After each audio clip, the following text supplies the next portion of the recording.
Hello दोस्तों, मेरे channel में आपका स्वागत है।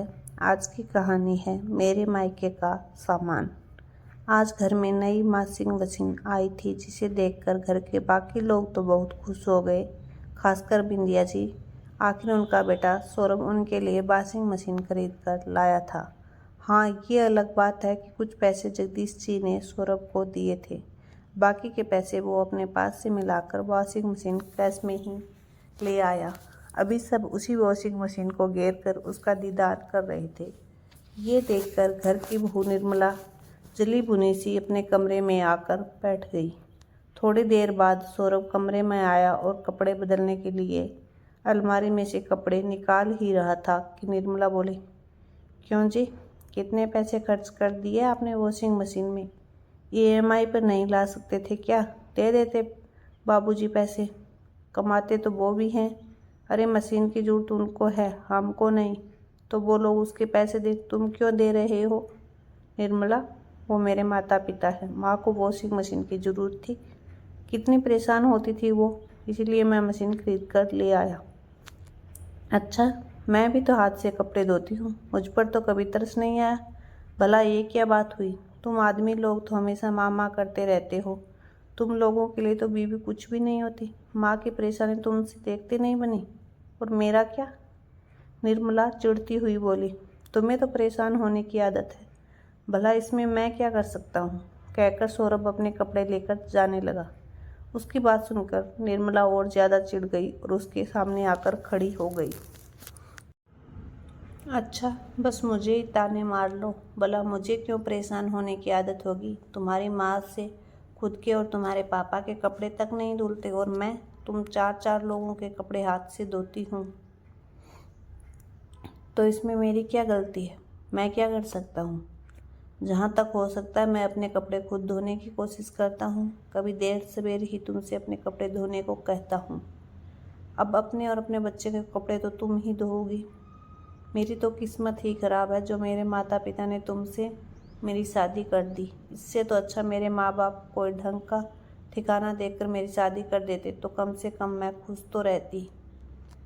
निर्मला ने जलते भूनते हुए कहा, इसमें तुम्हारे माता पिता की गलती नहीं है। वो किसी अमीर घर में भी तुम्हारी शादी कर देते, तब भी तुम खुश नहीं रहती, क्योंकि तुम्हें हर बात में मेरा मेरा करने की आदत है। अब तुम ही देख लो, कहाँ तो उन्होंने ये सोचकर तुम्हारी शादी में वॉशिंग मशीन दी थी कि मेरी बेटी को परेशान नहीं होना पड़ेगा, हाथ से कपड़े नहीं धोने पड़ेंगे, लेकिन तुमने क्या किया? मेरी वॉशिंग मशीन करके उसे अभी तक पैक करके रख रखा है। शादी के 7 साल बाद भी वो भी जंग खाने लग गई होगी। अच्छा, वो तो मेरे माता पिता ने दिया, उस मशीन से ससुराल वालों का क्या लेना देना? ससुराल वाले तो कुछ देते ही नहीं हैं बहू को। याद रखो, जिस कमरे में तुम वो दहेज का सामान लेकर बैठी हो ना, वो कमरा उस घर का हिस्सा है जो ससुराल वालों का है।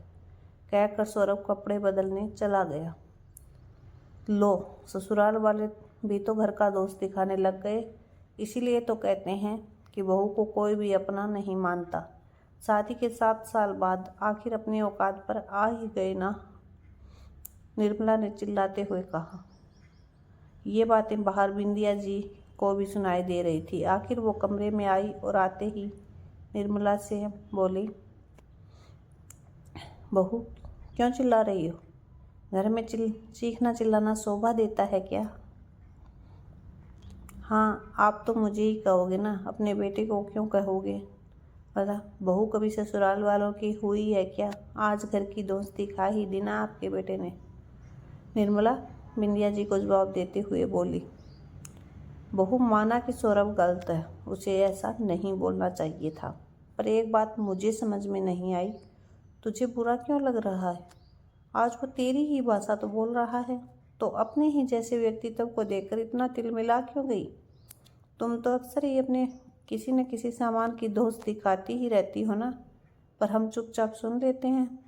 तो आज जब सौरभ ने अपने मकान की धौंस दिखा दी, तो इतना बुरा क्यों लगा? कहकर बिंदिया जी कमरे से बाहर आ गई। बहन निर्मला को अपने कमरे में बैठी बड़बड़ाती रही। इधर बिंदिया जी को वो बातें याद हो आई जब निर्मला इस घर की बहू बनकर आई थी। निर्मला अपने किसी सामान को कभी किसी के साथ शेयर करना पसंद नहीं करती थी, खासकर मायके से आए हुए सामान को। शादी के एक सप्ताह बाद बिंदिया जी अपनी बेटी निधि के साथ मिलकर इकट्ठे हो चुके बेडशीट और पर्दों को हाथ से धो रही थी। ये देखकर सौरभ ने दहेज में आई हुई वॉशिंग मशीन को खोल लिया। अभी उसे कमरे के बाहर निकाल ही रहा था कि निर्मला ने रोक दिया। अरे ये क्या कर रहे हो? बोला, वॉशिंग मशीन क्यों निकाल रहे हो? अरे शादी के बाद की साफ सफाई में देखो कितने कपड़े निकले हैं, इतने बेडशीट और पर्दे धोने हैं। जब घर में वॉशिंग मशीन है तो हाथ से कपड़े क्यों धोना? इसीलिए मशीन निकाल रहा हूँ, सौरभ ने भी जवाब दिया। नहीं नहीं, वॉशिंग मशीन मत निकालो, ये तो मेरे मम्मी पापा ने दी है। क्या शादी से पहले आपके घर में कपड़े नहीं धुलने थे? निर्मला का मुंह तोड़ जवाब सुनकर सौरभ हक्का बक्का रह गया। वो कुछ कहने को हुआ तो बिंदिया जी ने उसे इशारे से चुप रहने को कह दिया। उसके बाद वो मशीन पैक करके रख दी गई थी।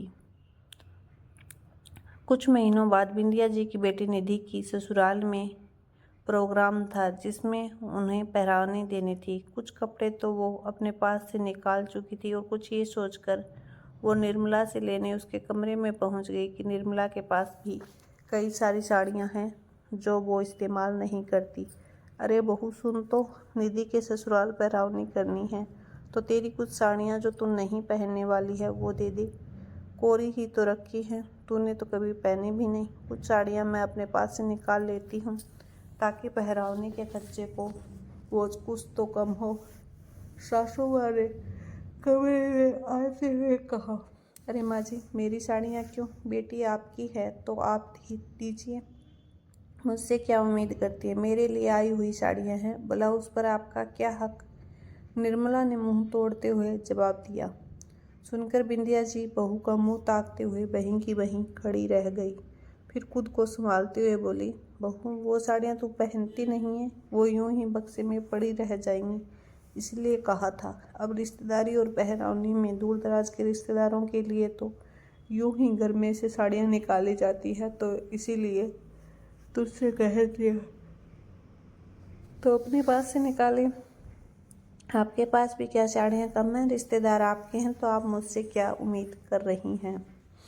निर्मला ने दोबारा जवाब दिया तो बिंदिया जी की हिम्मत नहीं हुई आगे और कुछ कहने की। भला ऐसी बहू के मुंह कौन लगे जो इज्जत ही उतार दे। बिंदिया जी वापस अपने कमरे में चली गई। बिंदिया को बुरा तो बहुत लगा, पर क्या कर सकती थी? ऐसी बहू को क्या बोले जो अपने परिवार को परिवार भी नहीं समझती। अपने कमरे में जाकर अपने बक्से में से जितनी साड़ियाँ निकाल सकती थी निकाल दी, लेकिन फिर भी कुछ साड़ियाँ तो कम थी ही। आखिर साड़ियाँ लानी तो पड़ेगी ही, ये सोचकर पर्स टोला तो पैसे भी कम थे। अभी जगदीश जी का काम भी थोड़ा कम ही चल रहा था। ऊपर से अभी कुछ महीने पहले ही सौरभ की शादी की थी, उसके भी कर्जे चुक रहे थे, जबकि सौरभ की तनख्वाह से घर खर्च चल रहा था, तो हाथ थोड़े तंग थे। अब तो शॉपिंग जगदीश जी के आने के बाद ही हो सकती है, इसलिए बिंदिया जी मन महसूस कर रह गई। कुछ साड़ियों की पैकिंग करके रख दी और आखिरकार जगदीश जी ने इधर उधर से कर्जा लेकर पैसों का बंदोबस्त किया, जिससे फिर बिंदिया जी ने लेन देन की साड़ियाँ खरीदी। 7 सालों में ऐसे कई मौके आए जहाँ पर एक बहू होने के नाते निर्मला का साथ परिवार चाहता था, पर निर्मला तो अपने में ही रहती थी, कभी उसने परिवार का साथ नहीं दिया। खैर तभी बार सौरभ ने आते हुए कहा, चलो माँ नई मशीन का शुभारंभ करते। इधर अभी भी निर्मला के बड़बड़ाने की आवाज़ आ रही थी। बिंदिया जी ने सौरभ की तरफ देखा। सौरभ बिंदिया जी के कंधे पर हाथ रखते हुए बोला, अब जिसको नहीं बदल सकते उसे नहीं ही बदल सकते, फिर उसके पीछे खुद को क्यों परेशान करना, इसीलिए जो है उसमें खुश हो लेते हैं। उसकी बात सुनकर बिंदिया जी मुस्कुरा दी। मन में यह तो तसल्ली थी कि चलो बहू ना से कम बेटा तो साथ है। ये थी आज की कहानी। आप लोगों को कैसी लगी कमेंट करके ज़रूर बताइएगा। कुछ लोग होते हैं इस दुनिया में, चाहे उनके साथ आप कितना भी अच्छा बर्ताव कर लो, वो आपकी बात को कभी नहीं समझेंगे। वो हमेशा मेरा मेरा ही करते रहते हैं। उन्हें किसी के साथ चीज़ शेयर करना बिल्कुल भी अच्छा नहीं लगता। ऐसी बहू भी हो सकती है और सास भी, लेकिन ऐसे लोग जब घर में होते हैं ना, तो घर की सुख शांति पूरी तरह से तबाह हो जाती है। थैंक यू सो मच मेरी कहानी सुनने के लिए।